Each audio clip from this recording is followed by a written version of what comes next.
안녕하세요. 미진의집입니다. 저번에 알리바바에 이어서 오늘은 텔라닥에 대한 업데이트 영상을 준비했습니다. 저번 영상에서 말씀드린 것처럼 최근에 성장주들이 큰 폭으로 하락하면서 미진의집이 투자하고 있는 여러 성장주들에 대한 투자 아이디어를 업데이트하는 시간을 좀 갖고 있는데요. 저번에 차지포인트, MP 머티리얼즈 그리고 알리바바에 이어서 오늘은 텔라닥에 대한 영상을 한번 준비해봤습니다. 텔라닥도 뭐 아시는 분은 아시겠지만 2021년에 들어서 굉장히 크게 하락하고 있습니다. 2월에 308불을 찍으면서 역사적 신고가를 뚫었었죠. 기가 막히게도 그 이후에 폭으로 좀 빠지고 있습니다. 그래서 2021년에 들어서는 현재 마이너스 30%의 투자 수익률을 기록하고 있는데요. 그래서 일단은 가장 최근 2021년 1분기 실적부터 보겠습니다. 보시면 매출은 4.54억 달러로 전년 동기 대비 151% 증가했고요. 에비타는 5,660만 달러를 기록하면서 전년 동기 대비 430%가 증가했습니다. 그리고 가이던스는 상향했는데 매출은 20.2억 달러로 상향했고 에비타는 비슷한 수준인 2.75억 달러로 가이던스를 제시했습니다. 부문별 매출을 좀 보면요. 일단은 구독 매출이 이게 Access Fees Revenue인데 3.88억 달러로 전년 동기 대비 183% 증가했고요. 진료비 매출 여기 보시면 Visit Fee Revenue가 되어 있죠. 이게 5.46천만 달러를 기록하면서 24% 전년 동기 대비 증가했습니다. 그리고 총 매출은 Total Revenue로 되어 있는데 4.54억 달러를 기록하면서 전년 동기 대비 151%가 증가했습니다. 매출만 봤을 때 상당히 좋은 실적을 거뒀다고 볼 수 있죠. 유료 구독자 수 같은 경우에는 2020년 4분기 대비 30만 명이 감소했는데 분기 대비 0.6% 감소했고요. 전년 동기 대비는 20%가 증가한 수치입니다. 코로나 기간에 미국에서 임시적으로 진료를 받은 임시회원 150만 명을 제외한 수치로 실질적으로 유료 구독자 수는 증가했다고 볼 수 있고요. 방문 치료자는 2020년 4분기 대비 70만 명 증가했는데 분기별 대비에는 3.2% 증가한 수치이고 전년 동기 대비는 15%가 증가한 수치입니다. 그리고 만성질환 관리자는 2020년 4분기 대비 5.8만 명 증가했는데 분기 대비 9.6%가 증가한 수치입니다. 그래서 이러한 지표를 봤을 때도 상당히 좋은 실적을 거뒀다고 볼 수 있습니다. 미국 매출 같은 경우에는 전년 동기 대비 175%가 증가했고요. 그 다음에 글로벌 매출 같은 경우에는 전년 동기 대비 29%가 증가했습니다. 확실히 미국 비중이 크다는 것을 알 수 있지만 글로벌 매출도 상당히 큰 폭으로 증가했다는 것을 확인할 수 있습니다. 참고로 텔라닥의 이 비즈니스 그리고 사업에 대해서는 이전에 텔라닥에 대해서 아주 심층적으로 분석한 영상이 있는데요. 우측 상단에 링크를 걸어둘 테니까 못 보신 분들은 꼭 한번 보시는 것을 권해드립니다. 그리고 2021년 2분기 가이던스를 조금 더 자세히 보면은 일단 매출은 4.95에서 5.05억 달러를 제시했고요. 에비타는 3,500만에서 3,800만 달러를 제시했습니다. 그리고 미국의 신규 유료 회원은 520에서 530만 명이 될 거라고 보고 있고 방문 고객 수는 2,200에서 2,300만 명이 되지 않을까라고 전망을 하고 있습니다. 그리고 리본과 합병으로 인해서 만성질환 환자 수가 크게 증가했고 이 추세라면 2020년 매출 대비 2배 이상 성장이 가능하다고 제시했습니다. 그리고 아시아와 호주 지역에 진출을 하고 있는데요. 홍콩 보험사인 제너럴리 홍콩과 전략적 제휴를 체결했고 호주에서는 맷라이프와 파트너십을 체결했습니다. 자, 그리고 코로나로 인해서 2020년 2분기에 구독 고객이 크게 증가했다가 비슷한 수준에 머물러 있는 추세이죠.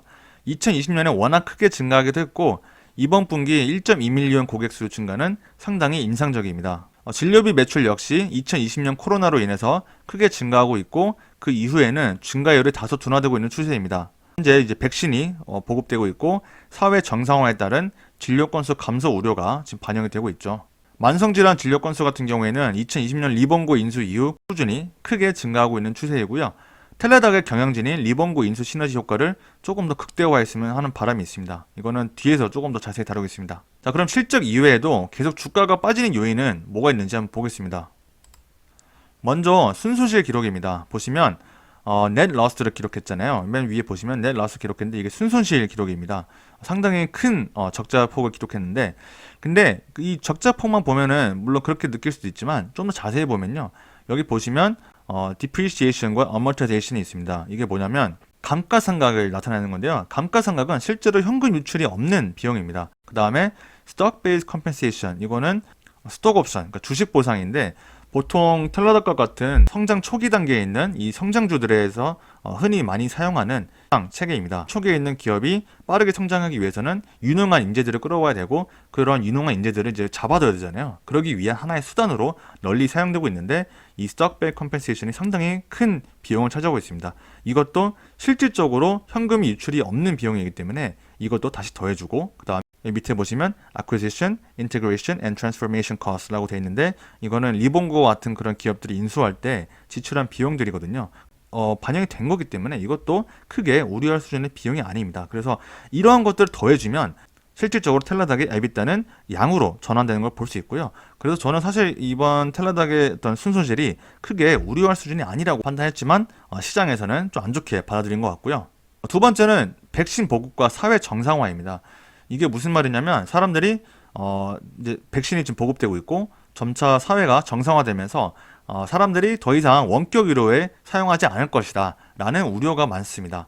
하지만 저는 이거는 정말 잘못된 생각이라고 보고 있습니다. 텔라닥의 CEO가 주장한 것처럼 이 virtual care, 그러니까 원격 의료는 여전히 남을 거고 오히려 점점 성장할 것입니다. 저는 이 의견에 전적으로 동의하고 있고요. 여기 텔라닥에서 주장하는 것처럼 원격 의료는 이제 막 시작일 뿐입니다. 이전 텔라닥 영상에서 제가 밝혔지만 원격 의료는 피할 수 없는 미래이고요.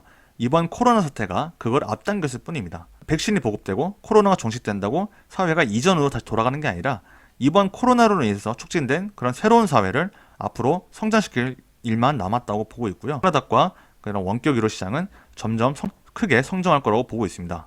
실제로 많은 사람들이 이번 코로나로 인해서 원격 의료를 처음 접했는데 점점 더 많은 사람들이 이 원격 의료에 오픈되고 있는 것을 볼 수 있고요.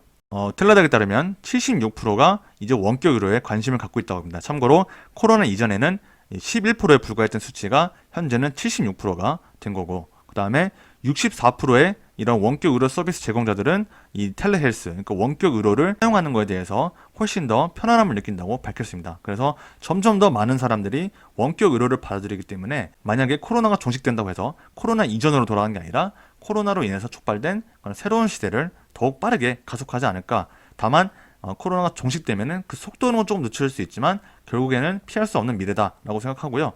실제로 아마존이 이 이커머스 시장을 했을 때 많은 사람들이 월마트와 코스트코가 영위하고 있는 그런 오프라인 리테일이 망할 것이다 라고 주장했던 것과 달리 오히려 월마트와 코스트코는 꾸준하게 성장을 하고 있죠. 월마트와 코스트코가 제공하는 오프라인 리테일이 있는 것처럼 이 물리적인 접촉에 의한 진료는 여전히 남아있을 거고 상당한 비중을 차지할 것은 확실해 보입니다. 세 번째는 경쟁 심화입니다. 아마 대부분의 투자자들이 가장 우려하는 부분이 바로 이 부분인 것 같은데 우선 최근에 월마트가 원격 의료 기업인 MEMD를 인수한다는 소식이 나오자마자 텔라닥의 주가는 크게 빠졌습니다. 근데 우선 저는 이 뉴스를 보고 텔라닥의 주가가 크게 빠진 것에 의아했는데 얼마 전에 아마존이 원격 의료 서비스를 전국적으로 확대한다고 했을 때는 그래도 이해는 했습니다. 왜냐하면 아마존은 손대는 사업마다 성공하고 있으니 원격 의료 시장에서 텔라닥의 입지를 충분히 흔들 수 있는 능력을 갖추었기 때문입니다. 하지만 월마트는 정말 큰 위협이 될까라는 생각이 들었습니다. 왜냐하면 텔라닥이 그동안 쌓아놓은 시장 지배력과 경쟁력을 너무 저평가하는 게 아닌가 하는 생각이 들었습니다. 이 소식에 텔라닥의 주가가 빠진 것은 과하다는 것이죠. 원격 의료 시장은 제로섬 게임이 아닙니다. 특정 기업이 원격 의료 시장을 100% 다 먹을 수는 없습니다. 경쟁을 피할 수 없는 부분이고 텔라닥은 충분히 현재의 경쟁과 잠재적인 경쟁에 대응할 수 있습니다. 그리고 원격 의료 시장은 네트워크 효과가 강력하게 작용하는 시장이므로 점유율을 확보하기 위해서는 오랜 시간과 많은 노력이 소요됩니다. 텔라닥은 시장 선도자 그리고 선두주자로서의 우위를 확보하고 있고 지난 JP모건, 버크셔에서의 아마존 합사회사의 실패 사례를 참고하면 충분히 쉽게 이해가 되실 것 같습니다. 그리고 아마존, 애플, 페이스북 등 빅테크 기업들이 원격 의료 시장에 진출한다는 것은 그만큼 원격 의료 시장의 성장성이 크다는 것을 나타냅니다. 빅테크 기업들이 지금도 적극적으로 원격 의료 시장에 진출한다는 것은 아직도 원격 의료 시장이 성장을 열기 크고 가져갈 파이가 크다는 것을 나타내므로 긍정적으로 볼 수 있고요. 코로나19이 종식되면 원격 의료 시장의 성장세가 둔화될 것이라는 전망을 전적으로 반박하는 것이기도 합니다. 텔라닥은 여전히 글로벌 의료 시장의 리더이기 때문에 저는 이러한 경쟁이 텔라닥의 어느 정도의 시장 점유율을 뺏길 수는 있겠지만 여전히 텔라닥은 굳건하게 시장 선두를 지킬 거라고 저는 강력하게 믿고 있고요. 오히려 저는 앞선 리스크들보다는 더 큰 리스크가 바로 리본고 인수의 시너지 효과를 경영진이 잘 실현하고 있지 못하다는 느낌을 받고 있습니다.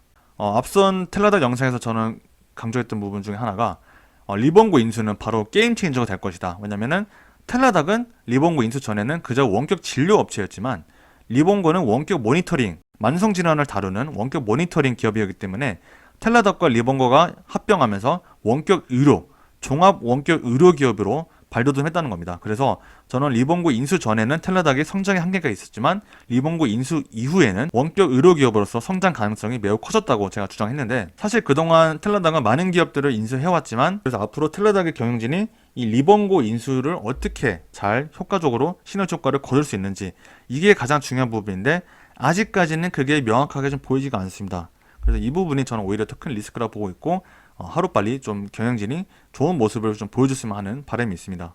밸류에이션을 보면요, 같은 동종 경쟁사인 아무엘, 그리고 비슷한 테크 기업인 스노우플레이크와 데이터덕과 비교해보면 아무엘에 비해서는 확실히 조금은 고평가되어 있습니다. 다만 텔라닥의 시총이 아무엘보다 훨씬 크기 때문에 그 규모를 따졌을 때는 크게 고평가됐다고 보기가 어렵고요.